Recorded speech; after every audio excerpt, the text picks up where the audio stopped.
Good afternoon. My name is Patrick Allen, and I'm an interviewer for the Veterans History Project for the Library of Congress. And the program is handled in Southwest Ohio through the Cincinnati Hamilton County Library under the direction of Brian Powers. And with us today, obviously, our interviewee, George Everett. George, thank you for agreeing to do this interview. And today is March the 29th, 2022. With us is Ray Hughes, who also has been an interviewer for this project, and Dennis Coyne, who is also a Vietnam veteran. George, do you go by George or any nickname? I have a nickname of Skip. Skip? Yeah. How would you like to be called today, Skip or George? Yeah, George is fine. George, okay. All right, George, tell us what your full name is. George Allen Everett. Where do you live at the current time? I live in northern Kentucky in Cold Springs. What's your address? 6603 East Alexandria Pike in Cold Spring, Kentucky. What's your date of birth? 11/23/1947. Where were you born? I was born in Sharon, Pennsylvania. How long did you live in Sharon? I didn't. I wasn't raised by my parents, so I have very little about my own personal history. What were your mom and dad's names? My mom's name was Jean, and my dad's name was George. So, where did you spend your? Do you remember where you spent your childhood? Yeah, I spent most of my childhood in Toledo, Ohio. Did you go to school? Did you go to school there? Grade school? I did. I went to Regina Chaley, grade school. Went to Whitmer Senior High School. When did you graduate high school? Well, I graduated in the 6th day of the 6th month at 6 o'clock in the evening in the year 1966. a lot of sixes on that one. It's a fact. So, do you have brothers and sisters? One sister, but I had stepbrothers and stepsisters. What are their names? My sister's name is Luona. And how old's Luona? Luona is 2 years older than I am. And where does she live? Right now she lives in Milburn, Kentucky. Is she married? No, she was married a couple times. Her first husband was murdered in a knife fight. Oh. Yeah. And second husband? She's divorced. What's her last name at the present time? Right now, I think it's Sanders. What I believe, yes. She has children? She has 3 children, 2 boys and a girl. Do you remember their names? I cannot tell you their names. All right. So, the schools you went to, were they Catholic schools? Regina Chaley in Toledo, Ohio was a Catholic school, yes. And how big was Whitmer when you were there? Well, I graduated with the class of 2000. The senior class of 2000? Mm-hmm. So that was like Whitmer was like a college campus, wasn't it? Yeah, it was. Yeah, they had like 9th through 12th grade. Did you do any work outside of school while you were in high school? No, in high school, I was an alternate to the Olympics in 1964 for gymnastics. I just needed one person to get sick or something, and I would have been the first alternate to go. Oh, and how about that? That didn't happen. So, but I lived in the gym practically. I think that's probably the only reason that I really graduated was because of my gym coach. Well, what got you interested in gymnastics? Well, first time I saw them when I went into the high school.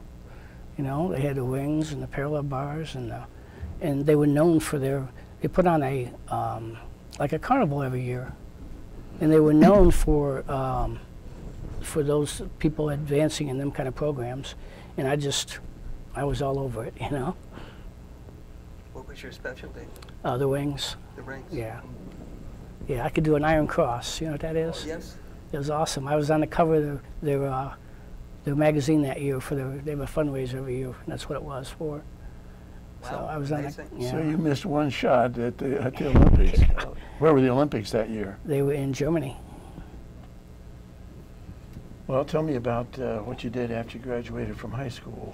Well, After I graduated from high school, I joined the Army, and it was actually a 90-day delay program. I joined in October of 1966 so that I could go to, that I could stay home for Christmas. And I entered the Army in January of the '67. I was actually inducted into the Army then. So you were, when you first joined, before you actually physically got there, you what, 19, 18? Yes, I repeated the second grade over. When I was in the first grade, I think I went to school like 3 days, and in my second year I had pneumonia and scarlet fever. I almost died. Oh, wow. Yeah. How long were you in the hospital? Well, I don't know, but I only went to school 3 days for the total year, so I don't remember how long I was in the hospital. So then, when did you actually sign up to join the Army? I signed up in October of '66. Where did you go to do your basics?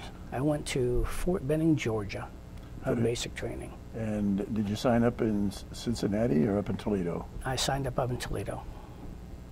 How did you get from Toledo down to Fort Benning? Bus.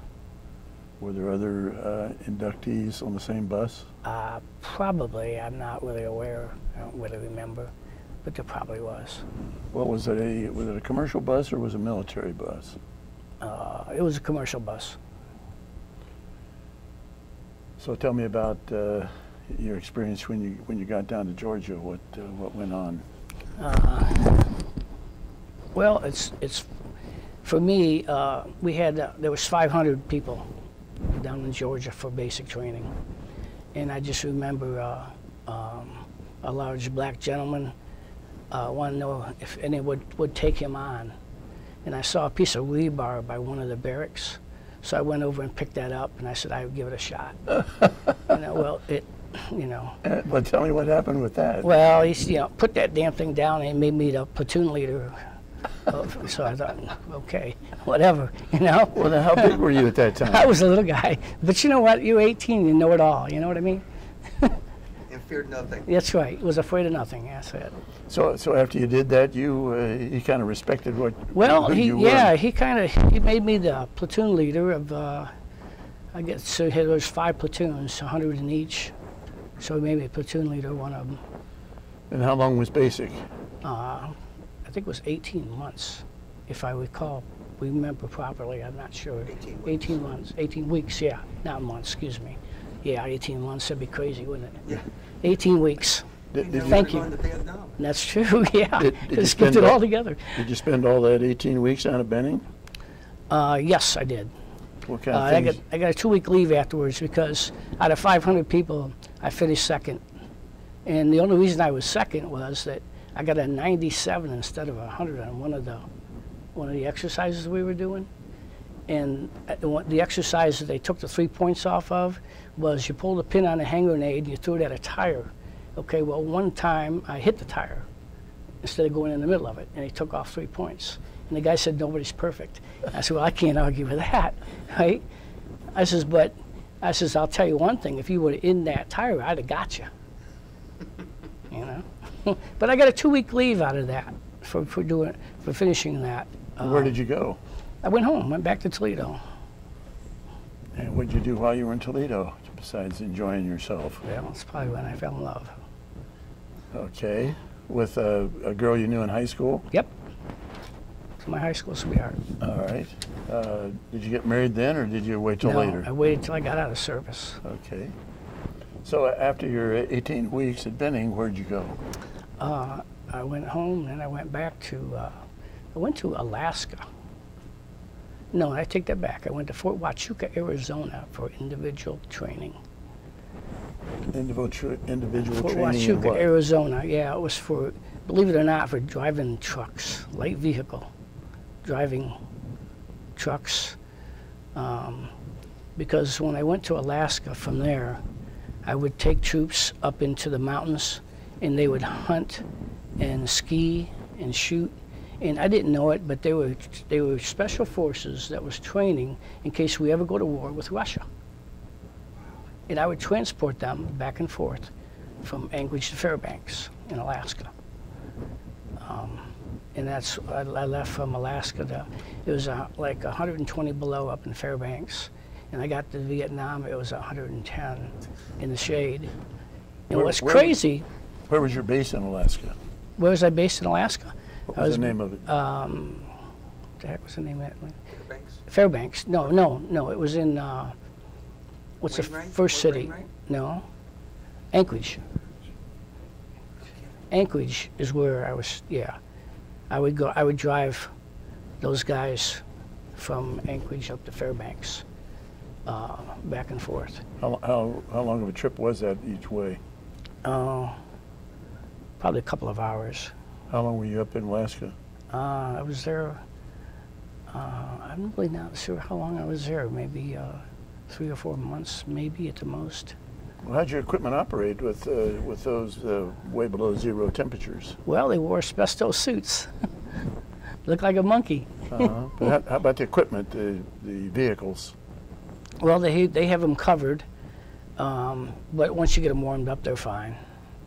And how about the roads? Did they keep the roads pretty clear for you? Yeah, I must have been there in the summertime, because isn't in Alaska, isn't like 6 months is like dark and 6 months is light?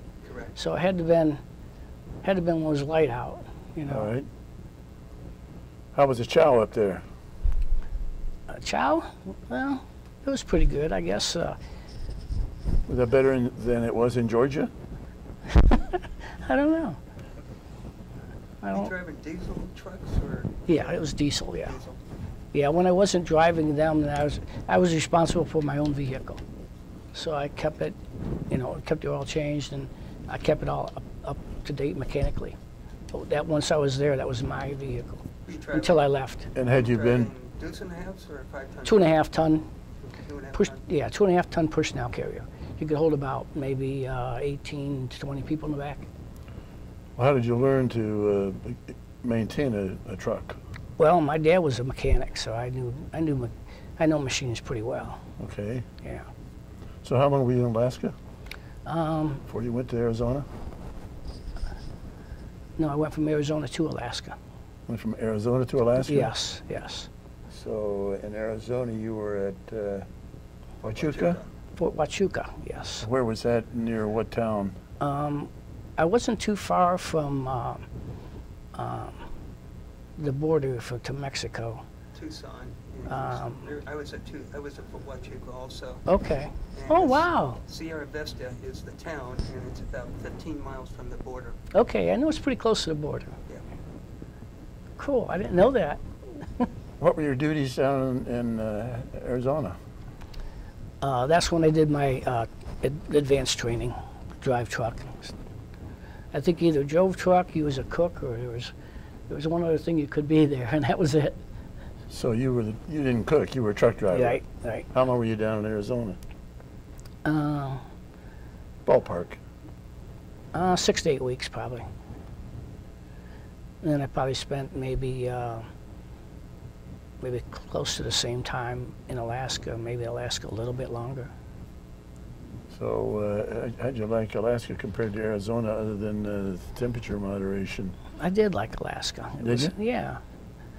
I mean, I had a good time. I actually was ice skating on glaciers with shorts. Yeah, 70 degrees. 70 degrees. Is that right? Ice skating on a glacier up in the mountains in Alaska. When you were in Alaska, did you have any communications with any of the native population up there? Not too much. How about the general Alaskans, Americans? Did they treat the military okay up there? Yeah, yes, yeah. We were treated very nicely. Hung around with other guys in the military. Made a few exploration trips up into the mountains. Came across a bear once. We scattered. Grizzly? Black bear. Black bear? Yeah. So from Alaska, where did you go? That's when I went to Vietnam from Alaska. Where did you leave from? I left, let's see, I left Anchorage, went from Anchorage, stopped in Guam for fuel, stopped in Wake for fuel, and went to Alaska. It's crazy. I left at 9 o'clock, like on a Tuesday morning, okay? And I got into Vietnam at 8:30 on the same day, a half hour before I left. Because of the Time international change. dateline? Yep.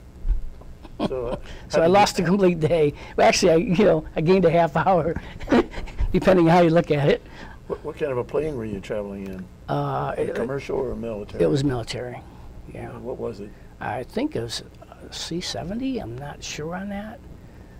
But is there such a thing as a C-70? Was it a Starlifter? I don't know. Okay. But it was full, I know that. And where was your first stop for fuel? Wake? And how long were you there? I don't know how long it takes to fuel a plane. Were you able to get off the plane or you had to stay on? We stayed on it. And then you went to Guam? Mm-hmm. We stopped there for fuel. Same thing. All It was right. long enough for fuel. So when you left Alaska, you knew you were heading for Vietnam. Did you know where you were going in Vietnam? No, I did not. There was one or two places. You went to Vietnam or you went to Germany. But you knew you were going to Vietnam? I knew after they, after they read off each name and telling you where you're going. That's how they did it. Now, was that at the airport before you left, or where was that they read off these names? That was in Anchorage before we left. All right. Yeah. So you had no choice between Germany and Vietnam. They just assigned you. Exactly. They told us where we were going. Yeah, where did you land in Vietnam? Cam Ranh Bay. Now, Cam Ranh Bay is an island that was 100% controlled by the United States. Here's a map I brought. Yeah. If you could, Yeah, Cam Ranh Bay can the is cameraman see that? right there. It's an island, and it was 100% controlled by the United States. You weren't even allowed to have your rifle in Cam Ranh Bay. How long did you stay there? Probably maybe 30 days, maybe. What did you do during that 30 days? I worked at the motor pool.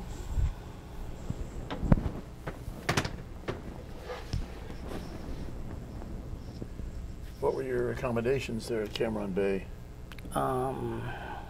Barracks. Barracks? Mm-hmm. And how many guys at a barracks?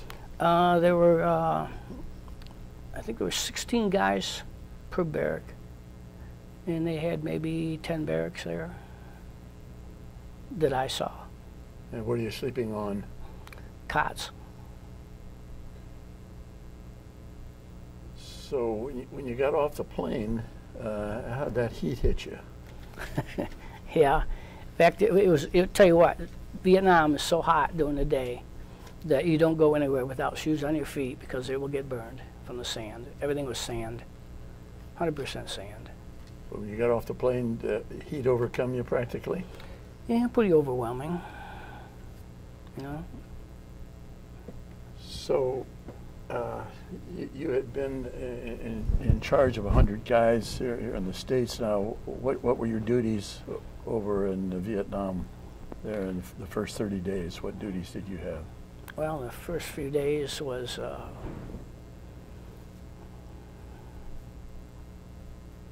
probably my worst. The first 30 days were your worst? The first few. I don't know about 30, but What was your rank Yeah. at that time? I was Private E1. Okay, well, So where were the first few days your worst? Well, I said the first few days, was that away from Cam Ranh Bay? yes, first few days in Dalat was, yeah, I won't go there. Where did you go from Cam Ranh Bay? I went to Dalat, Dalat is, let's see, right here, Dalat, yeah. And I was taken anywhere I was taken when I left Dalat or when I was there, I was taken by chopper. I would be picked up in one area, like I got picked up in Cam Ranh Bay and I got dropped in Dalat. And when I went in Dalat, I was assigned at 101st for food and clothing. The 101st what? Food and shelter airborne. Right. I was stationed with them for food and housing. I was in charge of a emergency supply depot for fuel at Camp Lee Air Force Base, which is on a mountaintop in Dalat. I was responsible for 6 men and 24/7 on the airfield. Oh, when you went there by helicopter, how many other fellows went with you? 2. 2. Mm-hmm. But they didn't get off in Dalat. I was the only one that got off in Dalat. The other 6 guys were already there. So, when did you get your assignments there in Dalat? Had you gotten those before you got there, or did you land there and then you got your assignment? I got my assignment to go there before I left Cameron Bay. I knew that's where I was going. Did you have to have any special training before you got to Dalat? Well, I mean, I did go through. I took Taekwondo and Jiu-Jitsu, and Was that by choice? yes. So you get to Dalat, and you in charge of a squad, or? Yeah, 6 other men. Okay. And we was all assigned to the 101st Airborne for food and housing.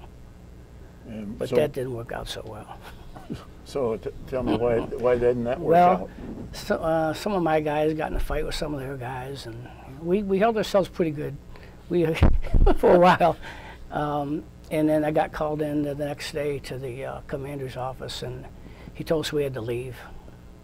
So we moved into a building that my girlfriend had, and she was the only one there. Her parents were killed, and it was a 5-bedroom home, so we accommodated the 7 of us pretty good. So is this a Vietnamese girl? Yeah, And where did you met her? I met her there. Okay. Can you go into what this fight was about? Why you had this little Well, to do?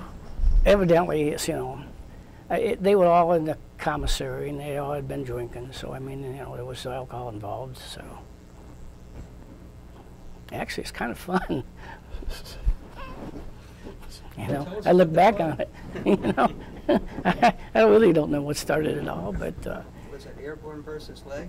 I guess I mean, I had a couple pretty nice sized guys handle themselves pretty well, but But you came out all right? oh yeah, unscathed. Uh-huh. Beat up and bloody, but otherwise we're good. So you're called into headquarters? No, I didn't. I never reported it. No. Who asked you to leave? Whoever's headed 101st Airborne Unit that we were assigned to. Yeah, that was never reported. We moved down into the city. One thing with Dalat was like a water faucet. 6 o'clock in the morning and daybreak and daylight. Go anywhere and do anything you want to do. Just make sure you had your rifle with you and stuff. And at 6 o'clock in the evening, when it got dark, you did not want to be on the street because you will get shot. So.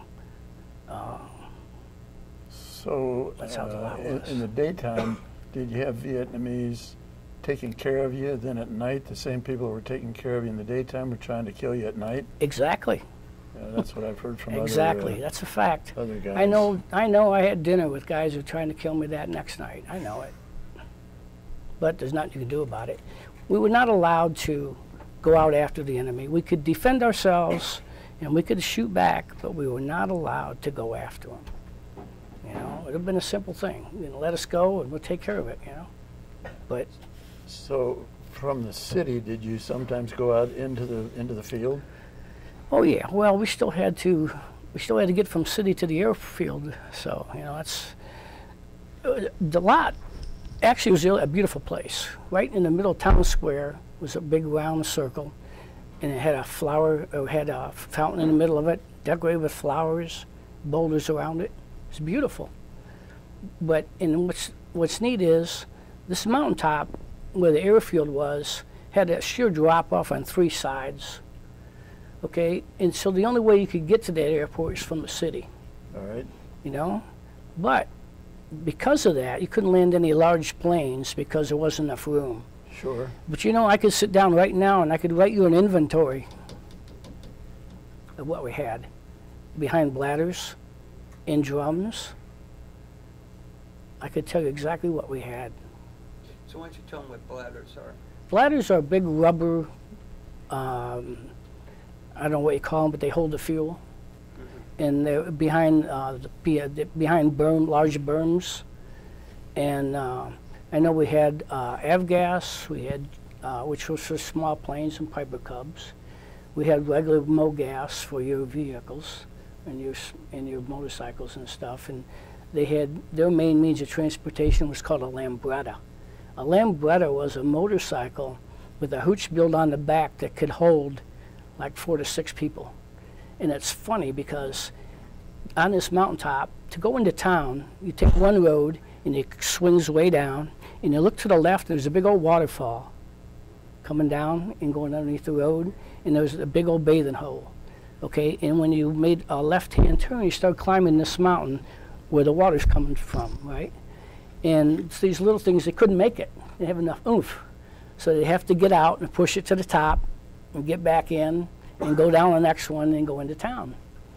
You know? And they would have 4 people on the back of this little motorcycle? Yeah, yeah. And it wouldn't have enough guts to get up there, so they have to get out and push it to the top. Now, we had a 3/4 ton truck that we used, and I could get 6 people in the back, which is 1 in the cab. And another problem, too, it rained a lot. It rained, I mean, you heard about the monsoons, 24/7 for 6 and 7 days sometimes. And you just knew, you know, you're not going to get dry, so no sense in even trying. So, you know, you're going to be wet. And we would take turns in the cab to try to stay dry sometimes, you know. So with the mud on the roadway, were you able to get your truck up the Yeah, there was a little incline, before you came over across that bridge and it started to go up. And if you could get it going fast enough, I could do it. I could get it up. I mean, we had people who couldn't, but I could do it. You just had to get enough speed to, you know, and downshift at the right times, and you can make it. But you're not going to make it with one of the little motorcycles, and you're not going to make it with a big truck. When you say they use motorcycles, you're talking about the natives. I'm talking about the Vietnamese people. Yeah. Yeah. Yeah. Yeah, I filled many a motorcycle just to take a ride on his, you know. The one thing that in Vietnam, they have what you call mountain yards.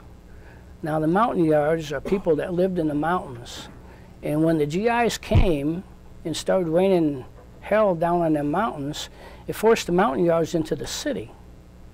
Now the mountain yards are kind of like black and white here, you know. The mountain yards were very loyal. Some of the Vietnamese not so much. But when I mean loyal, a mountain yard was fight with you to the death, where some Vietnamese would run. Even though we had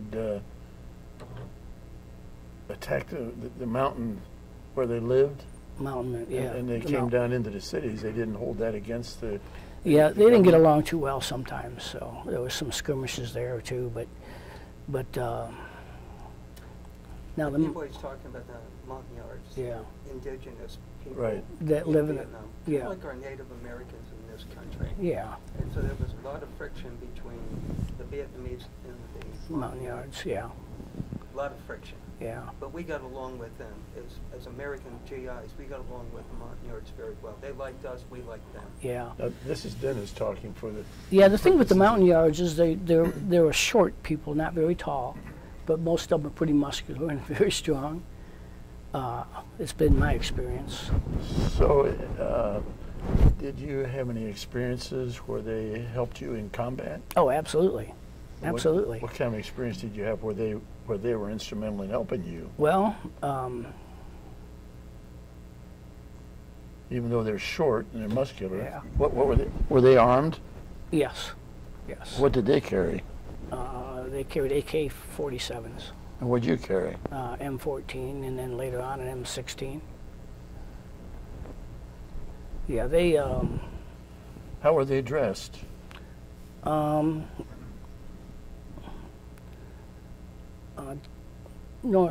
Like normal people would. Could you tell them from the enemy, though? Oh yeah, you could tell a mountain yard from a Vietnamese pretty easily. What did most of your enemies, how were they dressed? They were dressed in black pajamas. If they were enemies, if they're not, you don't know what they're dressed like. Mm-hmm. The people that helped you. That's why you couldn't tell the difference. It all depended on what they were wearing.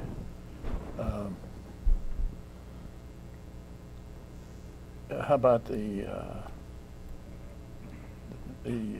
North Vietnamese?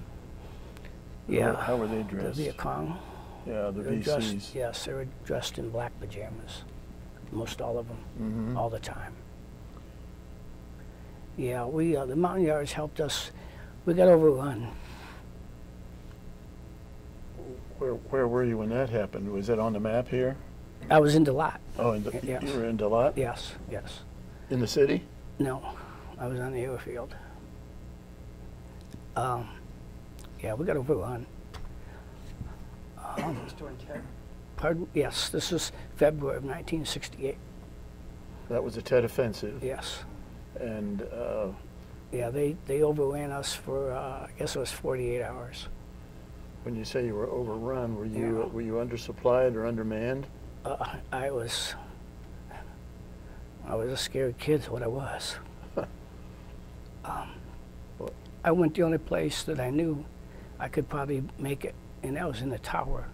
The tower was used for controllers. For the airfield? Yeah, I went up in that tower, and I don't know how long I was there, but... Well, let me ask you about the airfield. Was the airfield protected by concertina wire or any No. kind of protection? It's just the drop-offs on three sides of it. So Three sides were sheer drop-offs, almost as far as you could see. But they did come up that way at one time. But they came up the cliffs? yeah. Yeah. I don't know where they thought they were going to go. They couldn't come across that one way without one of us getting them, you know. So you were in the tower?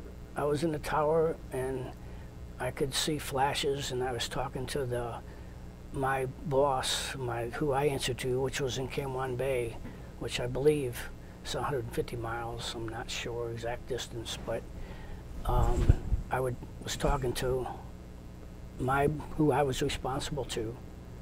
We would talk by radio every night. And when this happened, and I told him I was going to the tower, and I remember saying that Cam Lee was evacuated. That what was evacuated? Cam Lee, the airfield. Okay. And I says, no, it's not. I'm here, man, you know. Uh-huh. And You and whom else? Just you? just me. Just you? Yeah. And oh, you were the only one in the tower? yes. And two guys were supposed to meet me that night. I was on guard duty. And the two guys were supposed to meet me that night didn't make it. I just laid on the floor. Actually, I saw where the flashes were coming from, and we called in airstrike, whatever them flashes were. But, you know, when it gets dark, pitch dark, you can't see. So with it being dark, could they bring in any aircraft or helicopters or planes? I told them where they were coming from, but they told me to lay down on the floor and have my rifle at the door. If anybody comes through, they're not ours. And you were like that for 2 days? Yeah. And when it was all done, there were 6 bodies. In the tower or near the tower? One of them on the steps and the rest on the airfield. Uh-huh. And I helped pick them all up. So how were you relieved from this terrible situation that you were in? Until somebody came, I stayed in that tower. But did you have relief from personnel or from aircraft, gunships or what? No, I mean, I don't know what happened that night because the airfield was all tore up. Our drum bladders were all splattered. We had to replace all those. And what were the drums filled with? Fuel. And these 55-gallon drums? No, bladders. We had one 2,000-gallon bladder of jet fuel. We had 2 500-gallon bladders of diesel. We had a 20,000-gallon bladder of MoGas. We had 40,000-gallon bladders of avgas. Oh, wow. But I thought you said earlier that you also had some drums. Did you have? We had a drum yard, yes. Okay, what was 55-gallon drums. 55-gallon drums? Yes. Fuel? Yes, all different types of fuel. So it obviously lit up the light at night. Oh, absolutely. It was like daylight, wasn't it? Yeah. So, Now, before you got over, go ahead. yeah, now, I'm getting things a little bit confusing here. Okay, we got overrun once, and the one time when they blew up our bladders and stuff, I was in town at that time. So I wasn't there when all this stuff went up. It didn't happen at the same time. Okay. There were different events. Yes. But the first time you were overrun, you're up in the tower. Yes. Yes. Now, before you guys got Yeah, overrun, they didn't get the bladder that night. They got everything but that, but they didn't get our, you know, they got our drum yard. Them went up, but they didn't get our bladders. how'd they get the drum yard, with rockets or grenades or what? I don't know. I don't know what hit. Well, before you got overrun and during the normal day and night, what were your accommodations? We lived in a bunker, and we also had that house that we stayed in. On the airfield, the bunker was right on the airfield. When did you stay in the bunker as opposed to the house? Every day that we would have to go there, we had to keep control of it 24/7. I had to have at least 2 people there 24/7. Okay. Yeah. And describe the bunker for somebody that might be watching this. Okay, the bunker was basically made out of sandbags with windows. So you could fire through your windows or whatever, and you're pretty much protected with sandbags. And the thing about bunkers, they were built so well that after we moved out, the Vietnamese would move in. Mm-hmm. You know. What kind of roof did you have over the bunker? It was PSP. What's that? It's steel with holes in it. So you have some ventilation? Reinforced with the sandbags. Now you'd have sandbags, you have the PCP, which is steel with holes in it, and then more sandbags on top of that. Well, that had to be hot in the devil in that bunker. Yeah. Yeah. So when you're in the The bunker, lot was weird though, because I mean it get hot, real hot during the day, but you get cold at night. really? Mm-hmm. Did you have to Yeah. sleep with your uniform and your equipment nearby? Yeah, our guns was with us 24/7. I kept my gun in bed with me. How would you get from the airfield into town to the house where you stayed? That 3/4 ton pickup truck that we all rode in. Okay. And see, I had it worked out so I could give 2 guys a day off every day if I alternated them, and I took their place. Uh-huh. So, yeah. And what would they do on their day off, or what would you? You had days off, didn't you? Yeah. What would you do? You know, I go to the city, and it's funny. I had a guy, he likes Pall Mall cigarettes, right? So we go back to our compound, as long as they let us, and go in and buy some cigarettes. He liked Pall Mall, right? And they didn't have any at the commissary. So she says, we'll go downtown. I said, okay, yeah. So we go downtown, and Papa Son's got all these Camels cigarettes, you know, and he asked Papa Son, how much? And Papa Son said, $5.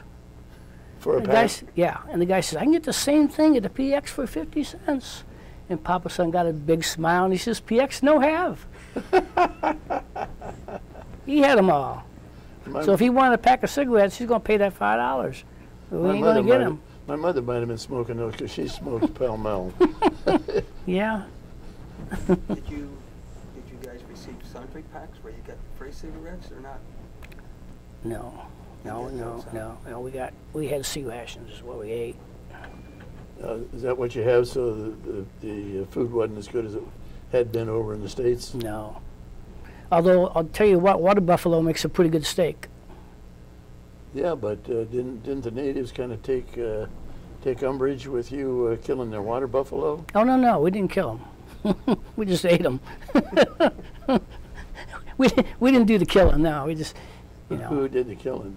I don't know, whoever did the cooking might have did the killing. I don't know. Some anonymous Yeah. sniper? Yeah, I don't. Okay. I don't know. And who did the butchering? I don't know that either. I know the one thing: there's no dogs and cats there. You know what? I'll tell you what. I'm in my truck, right, and I see this guy, and he's got a dog on the butcher's block. He's already been gutted. All right, I'm going to shoot him, right? I got a bead on him. And just as I'm squeezing that trigger, the guy next to me kicks my gun. I parted the man's hair, but I bet he won't mess with the dog again. Really? Yeah. I was pissed. He had to go. Well, dogs are a delicacy over there, right, George? Yeah. Even to this day, Yeah. dogs are still a Yeah. delicacy. Yeah. Well, I can tell you've had some extremely emotional experiences over there. Yeah. Did you receive any wounds yourself? No. Any close calls? Yeah. Other than being in that tower, how about Yeah. any other close calls? Yeah, I've been in a truck where a grenade was thrown in and 3 people killed and the other 3 not a scratch. In the back of the truck? Mm-hmm. Is there any way you can account for 3 guys getting killed and 3 not a scratch? No. Uh, Grace of God, go I, right? yeah. Did anybody take care of the person that had thrown the grenade? Yeah. They got him. We had a night in that when I was staying in that the building that my girlfriend had. Uh-huh. They had somebody came through with on a motorcycle and blew out the house next door to us, and found out that that was what they call a Providence chief. Was like our mayor. Yeah, Was in that Providence. his family lived in that house, and this was happening in the middle of the night, and we went to go see what happened, and I forgot my rifle, so I went back after my rifle, and as I'm getting my rifle, 2 more went off. They were delayed, and it's basically they knew somebody would go see what happened, and they got some more with that. Oh. But Can you tell us a little bit about why and when General Westmoreland came out to see you? yeah, just General Morton was there right before a lot of stuff came down. Before the Tet? Or during Yeah. Tet? That was before the Tet. They I think the only reason that he promoted me was because I was the only one alive. The only one alive from what? From how many men? I lost 6. And so what Was did that he? during Ted? Yeah. Was that during Ted, George? Yes. So what commendation did you get from the general? He called me a sergeant, Okay. and I thought, yeah, right. I didn't realize he was talking to me. So he promoted you Yeah. And right then and there. Yeah, I didn't think nothing of it until I don't know how long later, and I got the stripes and all the money and all that. I thought, wow. So how long? Where was this? Was this a This air was- base on top of the mountain? No, this was. We were somewhere between the city and the airfield. Why was he over in Vietnam in the first place? Do you know? Well, I don't know why he was there, except that I think he was there for the CSO show. I think Raquel Welch and Bob Hope. Bob Hope. Did you see that? I didn't see it. No, I mean, I was supposed to see it, but I didn't make it. Why, did you let some of your guys go instead of you? Yeah.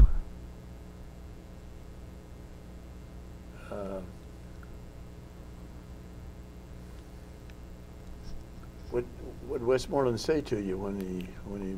Well, he called me sergeant and told me he said he had to leave, and I said, well, can I go with you?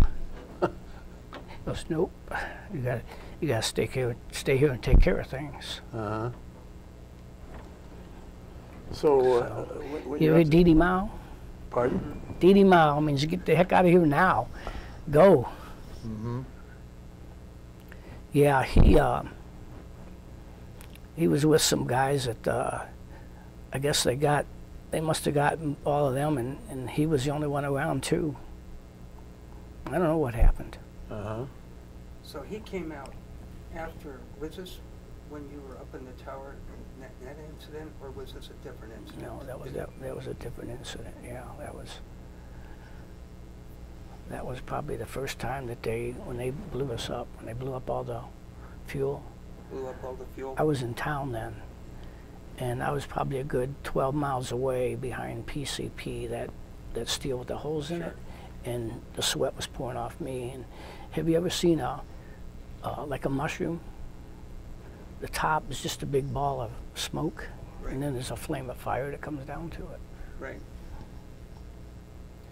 Yeah.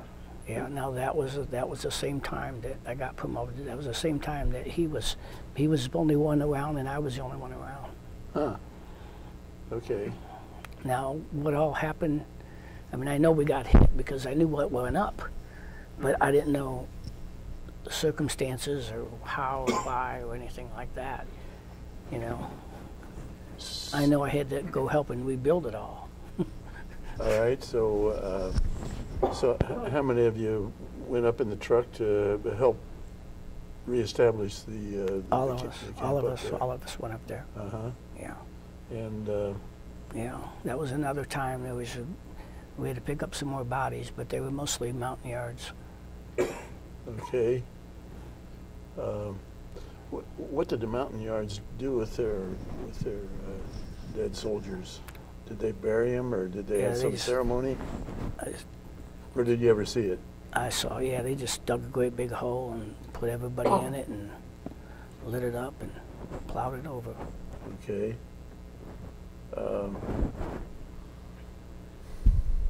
You had mentioned sometime before that you were a tunnel rep. Was this in conjunction with some of the things that was going on at this time, or was that before, or was that after? No, I did a little bit of that before I got sent to the lot. I can't go there. I refuse to go there. Well, I don't need you to talk about what you did, but where was that? That was before you went to Dakar? The lot. The lot. Yeah. I was sent all over. But how did you end up being, petroleum oil and lubricant specialist, end up being a tunnel rat? That doesn't. It started first as a tunnel rat. You started first as a tunnel rat? Yeah, before I went to the lot. Oh, did you? I went to some different places and, like a sniper. Well, I went to different places and. Were you assigned to that, or were you volunteer for that? Well, I volunteered, but I didn't know that's what I was volunteering for. How did they present that? Asking for volunteers for what? Well, I know I wouldn't have to do any KP, which is kitchen police. Yeah. Or whatever. I wouldn't have to do no guard duty, and I wouldn't have to do none of that stuff. And how long did you do it, George? I went in 3 tunnels. 3 tunnels? Yeah.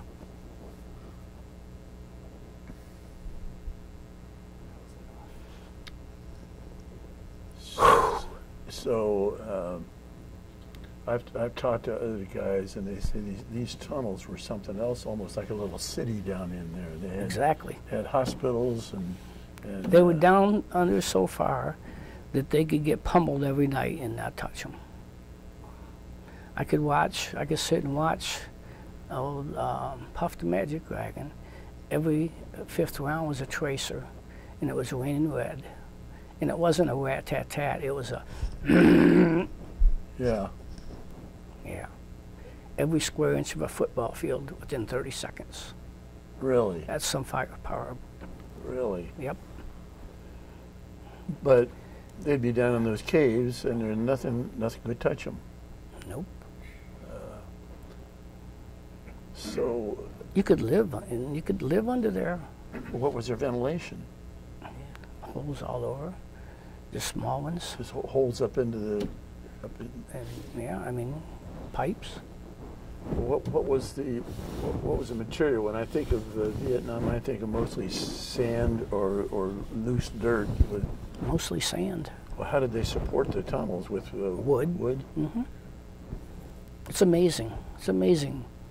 You think about people and their ingenuity. It's completely amazing what's possible, what they do, what they can do, and you don't know how or when or how, you know, when they had the time and how, and I mean, were they preparing for this for a long time or what? Well, that's what I'm thinking. If they've got that. Yeah, I mean, they could live down there. How deep were some of the ones that you experienced? Oh, probably at least 20 to 30 feet. Under. And Yeah. What's the farthest those tunnels would go that you're aware of? Would it go a mile back in there, like a coal mine, or? Well, let's just say as far as the eye can see. Uh-huh. Yeah, whatever that might be. How did they light the tunnels? Did they have electricity? They didn't have electricity down there. I never got far enough to see. Okay. You know, I went far enough and I said, that's enough, I'm out of here. Uh-huh. Yeah. There's So- a wing. There's a wing you get. Okay, and you have to, when you have this wing can gouge into the sand or dirt or whatever their tunnel is in. Okay, and if you had a premonition that, you know, I don't want to go down this tunnel, you could have enough room to get a hold of that string and keep pulling it like you would keep going when you weren't, until you went so far, and then you jerk on it a couple times and they pull you back out. Okay. So you didn't have to go in if you didn't really want to. Okay. Or if you got this feeling like, I don't want to see the end of this thing. Okay. Right? So But- would they physically pull you out? Yeah. You couldn't turn around and No. crawl back out. There wasn't enough room to do that. No. so you'd have to crawl backwards. Yeah. You'd have to crawl backwards. Yeah. Yeah. To do And- that. Yeah. Did you have any firearms with you? Oh yeah. What did you have? And a 45. Pretty nice knife. Mm-hmm. So how did you get taken off of that duty? After three of those things, did you ask to be taken off of it, or did they just take you off? They took me off. Were there other guys that you're aware of that would spend more time doing that, or was it so many times and you would be I'm not sure. changed out? I only know from me. Okay.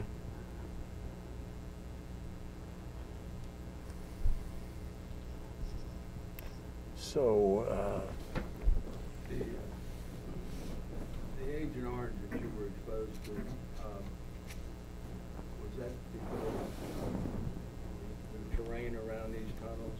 Yeah, there was well, let me interrupt here. Sure. Ray asked you about the Agent Orange. Where were you exposed to Agent Orange? I was exposed in Delat. And how were you exposed to that? Well, it's a chemical that was used to kill all the vegetation so that the Viet Cong wouldn't have a place to hide. How did they apply that? It came out of a plane, just sprayed like you'd spray a field, like a farmer would spray his field with whatever plane he used. Were you actually ever sprayed with any of the Yes, I was. Agent Orange? Where were you when that happened? That was in Delat. In Delat. That was in the city of Delat. the city? They sprayed in the city? Mm-hmm. Well, I'm sure they probably didn't realize it was a city, but Well, when you got outside the city, did you see the effects of this Agent Orange? oh yeah. Did that help you as ground troops at all? Well, it may have helped us if we were allowed to go out after them. You know, that may have helped us a lot, but we weren't allowed to. Defend yourself, but do not go after the enemy. You know, it's kind of hard, right? What? But it did help, like, with convoys. Oh yeah, sure. So you'd be on the road, Yeah, you could see better as far see better. as far as traveling and stuff. Yeah. But psychologically, what effect did that have on you that you were just to defend yourself and you couldn't go after the bad guys? Exactly. Why? Why am I here? Uh-huh. And did most of the guys... You know, I didn't know that there were GIs that were over there that came home who were wounded and protested against the war. I didn't even know that happened. You know? I came home, I get spit on. I damn near beat a man to death. You know? Well, I'll get to that in a minute. What was your last day over there in Vietnam? My last day? Uh-huh. I don't know. Well, tell Maui that you lost your records. Oh, yeah. You had to spend more time. Yeah, I was supposed to go home. I was supposed to go home like, I think it was around November or whatever. Because you should go 69? home. 68. 68, yeah, because you're supposed to be able to go home after a year. And my year was up. And I found out that, that during the Tet Offensive in February of 1968, most all the records were destroyed. So I couldn't prove how long I was there. So being I couldn't prove how long I was there, I got extended for another 3 or 4 months. Well, how did they finally find out how long you had been there? Do you know that? Nope. Did you appear before anybody trying to explain that you had already been there for over a year? Nope. They didn't want to hear it. And you weren't the only one. No. So at the end of this extension, you don't know the exact date to the last day in Vietnam? No. Where did you leave from? Cameron Bay. How did you leave? By boat or plane? Plane. Commercial or military? Military. Where did you come to? What did I come back to? I think it was Washington. State of Washington? State of Washington, yeah. Seattle, Tacoma, Yes. SeaTac. Did you have any stops along the way, Hawaii or any place? We probably had to stop somewhere because we couldn't have made it without stopping for fuel. It was the same kind of plane I went over there on, so you know, they had to stop someplace. So I don't remember.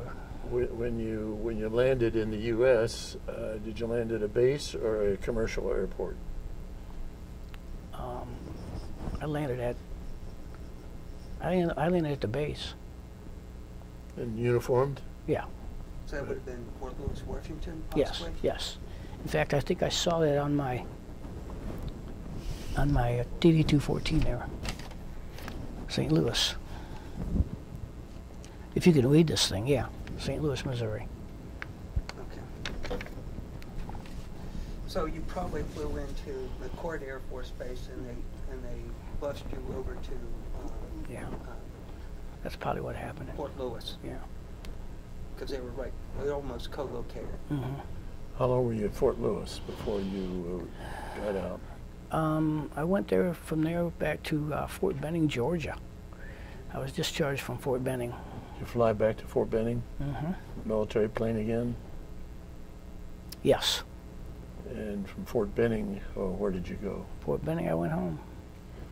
How did you get home from Fort Benning? I drove You- 963 miles, and I did it in 13 hours. Every 100 miles, I get out and pour a quart of oil on the old Ford. I had one of them Ford Galaxies with big fins on the back. Where did you get that? I drove it down there when I knew I was going to be stationed there. I drove right. it from home down there. And where was it kept down there at Fort Benning? On the base or in town? I don't remember. Okay. All you know is it was a oil eater. Oh yeah, 100 miles is automatic. Take a quart of oil. Fill up the oil and check the In gas. fact, what's weird, the next day, the transmission fell out on me in Alexis Road in Toledo. Right in the middle of Alexis Road, man. Transmission goes, "Shh." And I said, okay, you served your purpose, girl. Adios. How long were you at Fort Benning before you were discharged? Probably, I would say 3 or 4 months, because I knew that I refused to do anything. Like they made me a platoon sergeant, but I didn't, you know, I assigned it to somebody else. You could do that? Oh yeah. As an E5 I could. They threatened to take all my stripes, and I told them, go ahead, you can have them. I just went out, you know. Uh-huh. And But they didn't take them. no, they could have. I really didn't care. So what did you actually do during that period of time? I played some football. little baseball. Drove my car around. In fact, it's weird. I get stopped by this policeman in my car, and I'm thinking, what did I do wrong now, you know? Now, Well, where is this? This is in Fort Benning, Okay. before I got out. And he pulls me over, and I thought, man, I didn't do anything. You know, I said, what's the deal? And he says, well, he says, I got a commendation for being a good driver. I thought, what? I'm serious. I sure did. You know, yeah, you see, I wonder why he's following me, you know. He goes, yeah, you used all your turn signal, you did this, you did that, and I thought, what the heck, man? Yeah. This was a security cop on base? Mm-hmm. Yeah. But you didn't get any certificates or awards for being a good driver over in Vietnam? Oh, no. Of course, I didn't get too many complaints either, though. Well, what kind of awards or medals or Well, stripes did I you can't get? read some of them, but I wrote it on that paper right there. It's on the back of here. Let's see, I got the National Defense Service Medal. I got the Vietnam Service Medal with 2 Bronze Stars. Now, what were the Bronze Stars for? I don't know. Well, now, you had to do something special to get a Bronze Star. They just don't go walk around the base handing those out, do they? I don't know. It's a service medal with a star on it, which means like a certain period of time, 6 months. You know, if you serve 6 months in country, that's 1 star. Ah. If you're there a year, it's 2 stars. Okay. So it's service stars for the Vietnamese, whatever Alright. he wrote there. Whatever he wrote I there. got a campaign medal with device with 3 bars. Say that again? A campaign medal with the device with 3 bars. Yes, that would be, you know, Tet Offensive and the counteroffensive. I got a Sharpshooter with for my M14 and my M16. And I got the battlefield promotion to E5 from General Westmoreland, 1968. Battlefield promotion. That's a big deal, George. I know. Yeah. Big deal. Yeah, he was in charge of the armed forces at that time. I didn't know that. He was in charge of all of them. Oh, yes. So, when did you get married? When you got back? Or Yeah, I got married in January 1970. What was your wife's name? Sharon, All right. And she was my high school sweetheart. what was her maiden name? Manders. Manders? Yep, She was from Toledo? yep, she was. Been married for 52 years now. And you and Sharon had 5 children? Yes. Who's the Yeah. oldest? Kathleen, she lives down in Florida. You call her Katie? Yep. And her last name is what? Zembro. Zembrodt? Yes. And the next one? Bridget Rice. How old's Catherine? Katie? Katie was born in 71. Let's see. It was February 22nd, 1971. She's 51. Yeah. And how about Bridget? Bridget was let's see, April 1st of 72. And your next child? That was Laura. It was April of 74. And the next one? That was my son. And he was born in His name is George. 75, yep. And then Patricia, my youngest, that's my engineer. She's my civil engineer.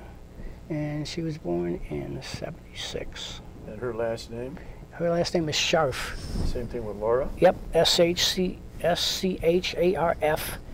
Yeah, they married cousins. Okay. And I see here in the little note you gave me that you got 14 grandchildren. I do. Does Yep. that keep you pretty busy? It does. My oldest has already graduated from college and bought a house in Newport, and my youngest is 4 years old. In Newport, Kentucky? Yep. Any great-grandchildren? No, Not yet. not yet. He's too young. Now, Yeah. here on this note, you were a POL specialist. What do the letters POL mean? Petroleum oil lubricants. And to be a specialist, you got that training down in Benning? Or in Arizona No, that or was Alaska? that was on the field training right there. That was in fact, you know what? They had some of these bladders were controlled by engines that you still had to crank to start them. Remember, you get that crank and get it out of there so you don't get backwash and break an arm? Uh-huh. Yeah. And I used to tell them, I know my machines and they know me, man. Somebody couldn't get them started, they called me. So that was on-the-job training over in Absolutely, Vietnam? it was, yeah. How powerful were the engines? How far away? How powerful? Like How powerful? 40 horsepower? 25 horsepower? I don't know. I just know that you get that crank, you better get it out of there. Because if it does take off, it'll break. I saw, we had many a guy break an arm. Really? Oh, yeah. It's gonna just flip A lot of back on guys you, trying to start them, yeah. Just put the heck out of there. like the old Model T. Yeah, absolutely. Yeah, because I wonder, holy cow, man, these machines are old, right? But that's how we would pump the bladder from out of the bladder into the machine, you know, and out of the big tankers into the bladders. You know, So all you guys would fill up the trailers, you know, the tankers, so they could drive, you know, throughout Vietnam, you know, within the area where you were. Yeah. You know, for gasoline and for the trucks, things like that. Is that correct? Yeah. In fact, they attacked. They tried to attack quite a few convoys that were bringing us fuel. I mean, you know, I don't know how successful they were, but we kept our bladders full, so they were The fuel okay. bladders and not the Yeah. human bladders. Yeah, fuel. Yeah, Same principle. fuel bladders. Yeah. Well, you've had some, with that Agent Orange, do you have some recognized disabilities? I'll tell you what. In 1974, I was having nightmares and I couldn't sleep. So I went to the VA. Like I thought maybe they could help me. All right. They put me in a psych ward in Ann Arbor, Michigan, and filled me with so much dope I couldn't function. You know, and I thought, you know, isn't there something that I can use? You know, well, the only thing that helped me was a steroid. They took it off the market, so I can't get it anymore. And I've tried everything you can think of, and nothing seems to really help. Or you just have an itch? Oh, yeah, like all over face, neck, chest, from the waist up. Nothing from the waist down. And to this day, I'm itching. Any other effects from the Agent Orange? I have a daughter that's got skin problems, my oldest daughter. She's the only one. But when I got put in that psych ward in Ann Arbor, Michigan, I think I was there, I don't know, 8 to 10 weeks, but I was afraid I wasn't going to get out. They told my wife that I would never be able to raise a family. They told her to leave me. They told me I would never be able to hold a job. Was this a civilian psych place or a military psych place? Was VA when Yeah, the VA clinic VA. in Ann Arbor, Michigan. Yeah, and they, you know, if I would have listened to them, because I had 2 children and our third was on the way, and they're supposedly the experts. If I would have listened to them, you know, where would I be now? I mean, You might not even be here. No. You got married. Did you get a job? I did. Yeah. What I went back to the job I had before I left. What was that? It was a Dana Transmission Company in Toledo, Ohio. They manufactured transmissions. And what did you And do? I worked on the assembly line, and they told me Boring machine or? no, assembling transmissions. Okay. There's actually a line that you assemble them on. Okay. How long? I was there before I went in the service. How long did you work there before? Just a month or two? Yeah, probably just a month or two, because they told me they'd keep their job for me. And they did. And yeah, they did. And I went in the service and came back and went back to work there. Then in 1985, they closed the doors. They sold the whole transmission business to ZF Germany. And what did you do then? Did you get another job, or did you just stay retired? I did. No, I got another job Doing what? through that printing company, Ohio Valley Litho Company Incorporated. Printing company? Mm-hmm. What did you do for the printing company? I was a third shift supervisor. Did you know anything about printing? Nope. But, Tell you what know, your degree is in. yeah, I've got a Bachelor of Science in Business Administration. Well, I was going to ask. So you're an industrial engineer, correct? Yes, well, that was, I got that through Dana. Okay. In fact, when I first went to work at Dana, after I got out of the service, I went back to work there and I asked him what I needed to do to get in management. And he said I had to go back to school. So I went back and I got an associate degree in business. At Findlay? Yeah, no. At Toledo? Davis Business College in Toledo. In Toledo, okay. And so you got a two-year degree, diploma? Yeah. And enough of us showed interest in going on to get a bachelor's degree that different schools came to Toledo. There was Siena Heights, the University of Michigan, and Findlay. And Findlay got the nod. So I was probably one of the only people to go to Findlay and graduate and never set foot on campus until graduation day. You know, but I did. I got my BS. I went back to, got my associate degree, went back to Dana. And they said, you got to go ahead and more college. So I went back and got a 4-year degree. Went back and then they put me in the engineering program. I get a degree from Findlay without setting foot on campus. The teachers came to us. Okay. There was 76 people that went on. Guess how many graduated? 4. 4? And I was one of them. Well, great. Yeah, that's how they weeded them out, man. You know, I mean, it's tough. So then you're back at Dana. Yep. And then tell me about the 4-year degree. Yeah, I got that from Findlay while I was working at Dana and raising my kids. I went to night school. And Dana supported that? Yep. Mm-hmm. Yeah, they did. And how many nights a week did you go? Well, at least 3. And how many hours? 2 or 3 hours a night? Oh, yeah. Because I worked 3rd shift at Dana so that I could go to school and do my studying, and I could work out my day however it worked out. All right. Because my wife was also going to college at the time, too. Oh, where was she going? She was going to Toledo, University of Toledo. All right. Did she get a degree? Yes, my wife. She has a good degree. She could teach school. She doesn't, but she's back with AT&T again. Okay. So. And what was your degree in your 4-year degree? Bachelor of Science in Business Administration. Okay. Although, see, I worked in engineering at Dana. So when they put me in management, they put me in as a time study guy, right incentive systems. So that's my specialty. So then you go to the lithograph company, and you're being a supervisor in a company that you don't know anything about printing. Right. And so how long did you work there? A couple of years, until I found another day job. So was that a night job at lithograph? Yeah, it was 3rd shift. So where'd you get a day job? Let's see, after I left Ohio Valley, I went to work for, what's the elevator company out there? Otis? No. It's an elevator company, pretty big one. Can't think of the name they have. Dover? No. It's in Tri-County. Oh, really? Mm-hmm. I'm not aware of the name. Where was that? In Tri-County? Did you move down here, right? Yeah. Okay. When did you leave Toledo? I left Toledo and took a job in Anchor Swan Corporation in Bucyrus, Ohio. It's the world's largest manufacturer of garden hose. And they also make formed hoses, plastic as well as rubber.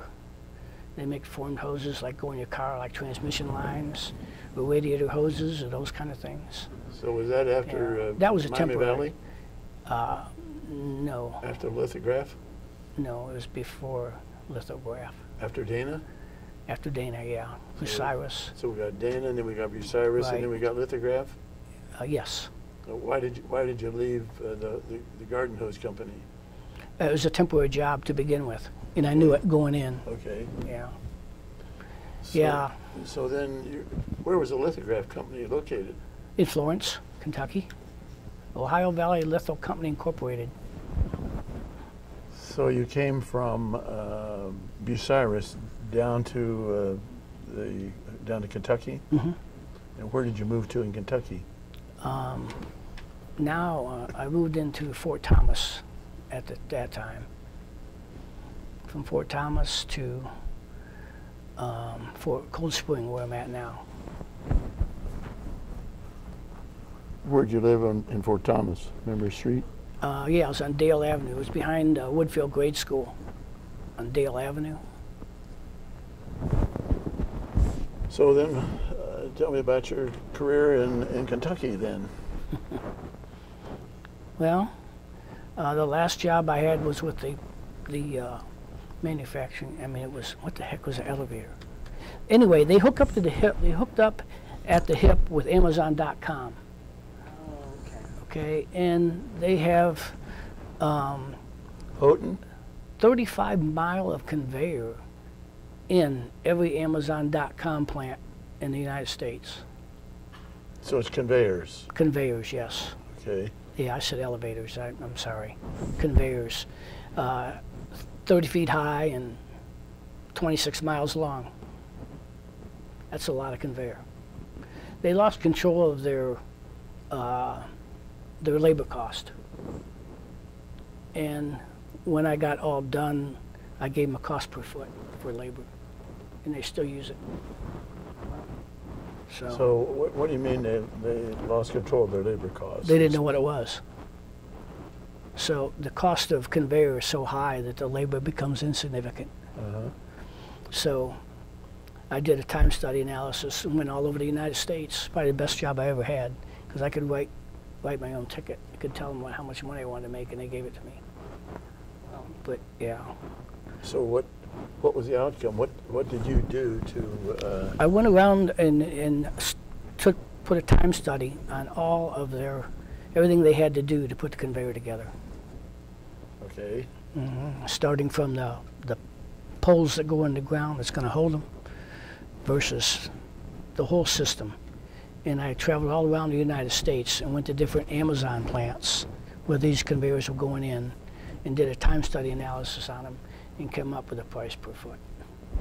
And it's a lot of work to do that. A lot of work. Was that designed to reduce the number of personnel they needed? No, it was basically to get their labor cost under control. So all they got to do is take that number times the number of labor hours they think it's going to take, and they have a cost. Okay. All right. And that's your best job you had? Oh yeah, probably by far. And when did you leave that job? When I retired. When was that? I retired, let's see. I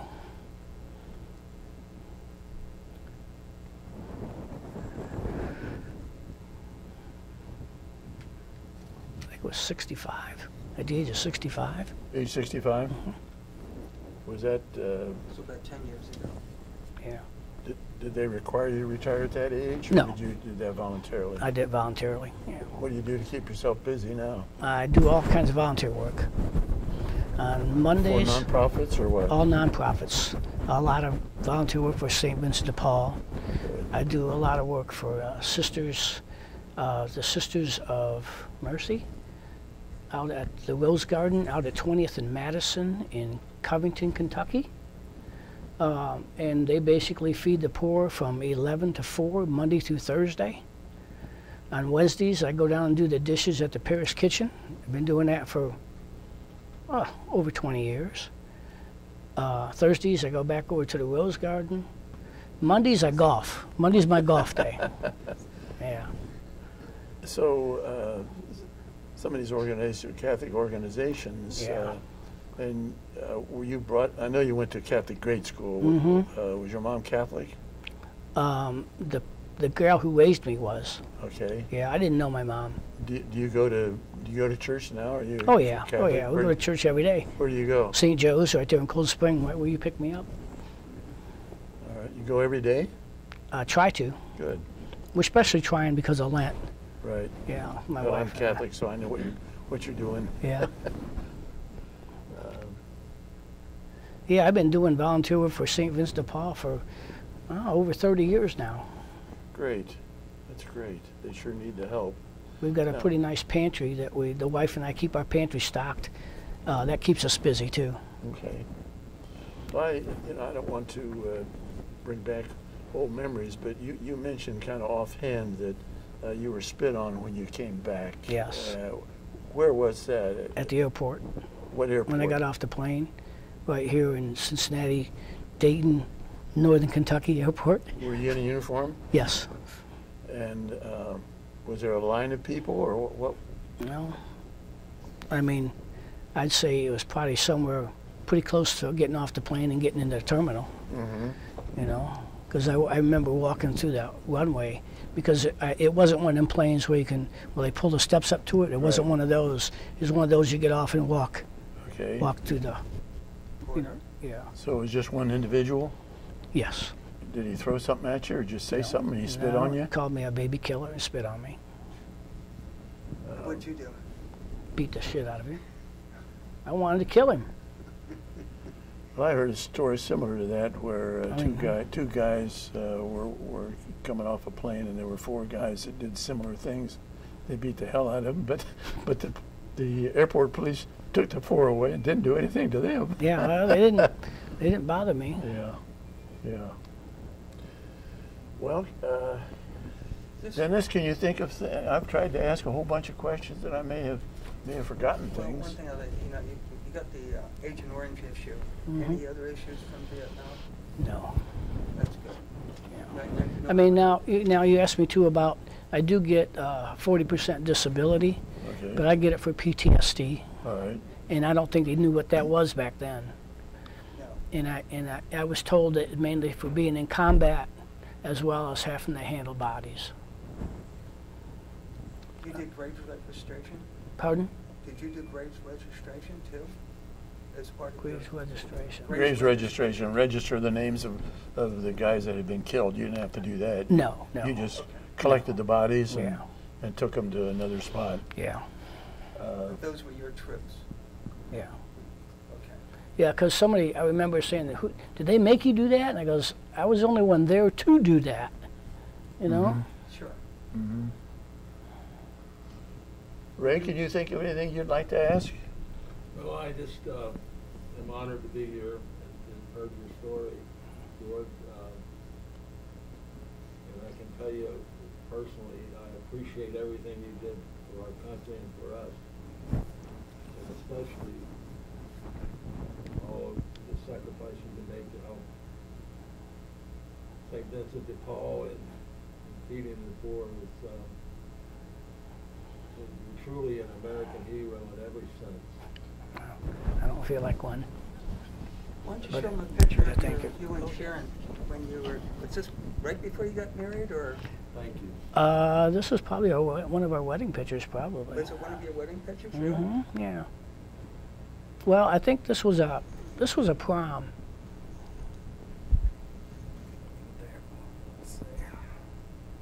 Right, rest it down on the table, George, so it doesn't move. Is that Can you hear? Wait there a second. And one more thing for me, George. You represent everything that is good about our country. And I thank you.